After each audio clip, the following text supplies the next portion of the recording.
Here to talk about the Fed meeting starting today is Stuart Eizenstat.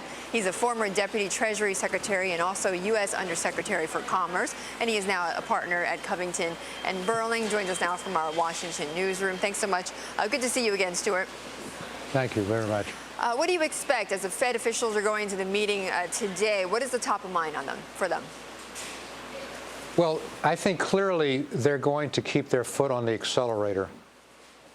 Professor Bernanke, when he was at Princeton, now chairman, wrote his PhD thesis on the Great Depression. And one of the major lessons he drew from the Depression was don't prematurely withdraw government stimulus.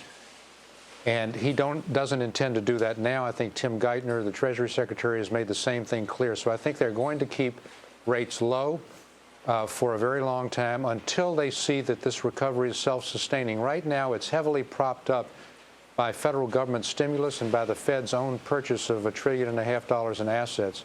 So I think that they're going to keep that on until they see that the economy is, in fact, self-sustaining without those artificial government props. But, Stuart, do you believe, though, that there could also be some politics involved in this, meaning that, would Bernanke want to hold off on raising rates until all the, for lack of a better word, hullabaloo in Congress about the Fed dies down? Well, the action by Congressman Paul and the House was really very destructive because it tends to compromise the essential independence of the Fed. I think that Chairman Bernanke and all the Fed board are not going to succumb to that kind of pressure, but it's also important that there not be legislation passed that requires special audits of the Fed and a special attention to their monetary policy. The Fed reports transparently on their monetary policy after the fact.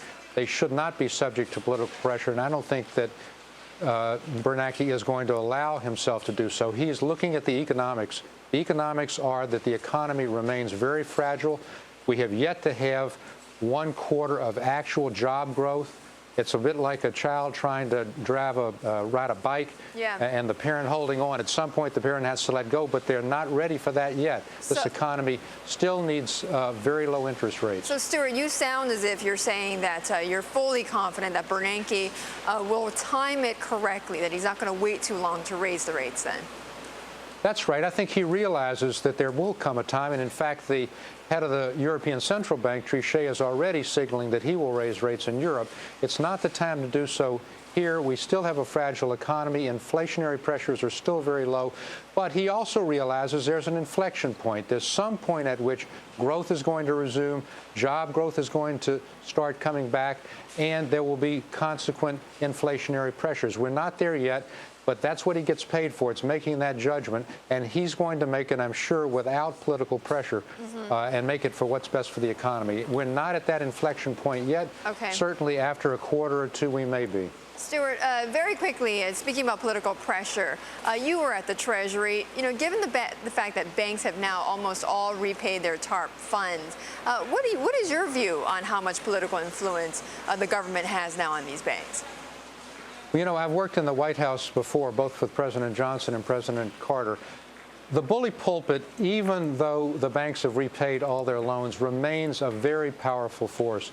It's the most effective megaphone that anyone has. The president used it very effectively yesterday, and he got some results. Bank of America, Wells Fargo, and the other banks all pledged to substantially increase their lending to small and medium-sized enterprises, and that's the key to recovery. We've got to get private credit flowing, and we've got to get small businesses creating jobs.